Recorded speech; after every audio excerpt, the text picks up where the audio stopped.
Hello friends, तपाईहरु सबैलाई Nepali bagger YouTube च्यानलमा स्वागत गर्न चाहन्छु र आजको यो भिडियोमा तपाईहरुलाई मैले पावर डिरेक्टरमा हामीले चाहिँ कसरी जुन चाहिँ क्रोमा कीको अप्सन हुन्छ अथवा हामीले ग्रीन स्क्रिनको काम गर्छौं त्यसलाई कसरी गर्न सकिन्छ साइबरलिंक पावर डिरेक्टरमा र तपाईको विन्डोजमा म तपाईहरुलाई आज गरेर देखाउने छु।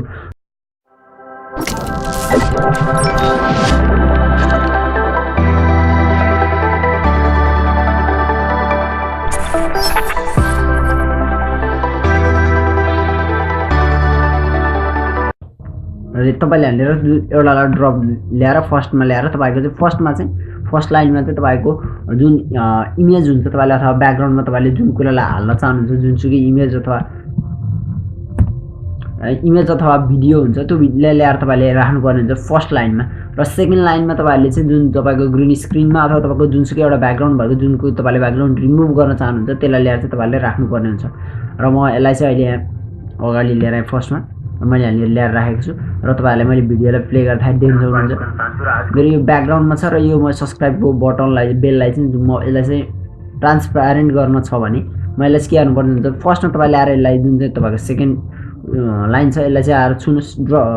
वान क्लिक गर्नु सिंगल क्लिक र यहाँनिर डिजाइनरको अप्सन देख्नुहुन्छ डिजाइनर भित्र गएर तपाईको PIP डिजाइनर भन्ने हुन्छ यसमा PIP डिजाइनरमा क्लिक गर्नुस् एकदम इजी छ। त्यसपछि गएर यहाँनिर गएर तपाईको अगाडि चाहिँ धेरै अप्सनहरु देख्न सक्नुहुन्छ यहाँनिर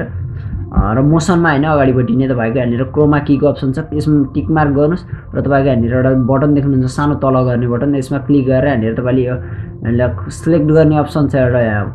यसमा क्लिक गरेर यता जानुस् स्क्रिनमा र तपाईको जुन रङलाई तपाईले रिमुभ गर्ने हो त्यो रङमा अथवा मेरो यो रङ चाहिँ रिमुभ गर्ने मेरो रङ रिमुभ भइसकेको छ र देख्न सक्नुहुन्छ यहाँनिर म यसलाई सेभ गरे र म अब यसलाई मिनिमाइज गर्न सक्छु तपाईको आफ्नो अनुसार चाहे अनुसार मैले मोबाइलमा जसरी तपाईलाई सिकाएको थिए त्यही छ D2S मा पनि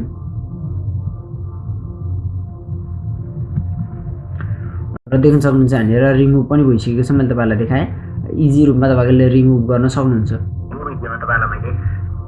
भिडियो एडिटिङ सफ्टवेयरको बारेमा बताउने देख्न सक्नुहुन्छ रिमुभ भइसकेको छ। आई होप तपाईलाई भिडियो राम्रो लाग्यो यदि राम्रो लाग्यो भने अवश्य भिडियोलाई लाइक गर्नुस् थम्स अप गर्नुस् यो भिडियोलाई र त्यसपछि गएर च्यानललाई सब्स्क्राइब गर्नुस् बेल आइकनमा क्लिक गर्नुस् र तपाईहरुलाई कस्तो लाग्छ भिडियो र के तपाईहरुले यसको विषयमा के कुरा बुझ्न चाहनुहुन्छ अवश्य पनि कमेन्ट गर्नु होला तपाईहरुलाई म त्यसको जानकारी तुरुन्त दिनेछु। Thanks for watching this video. Have a good time.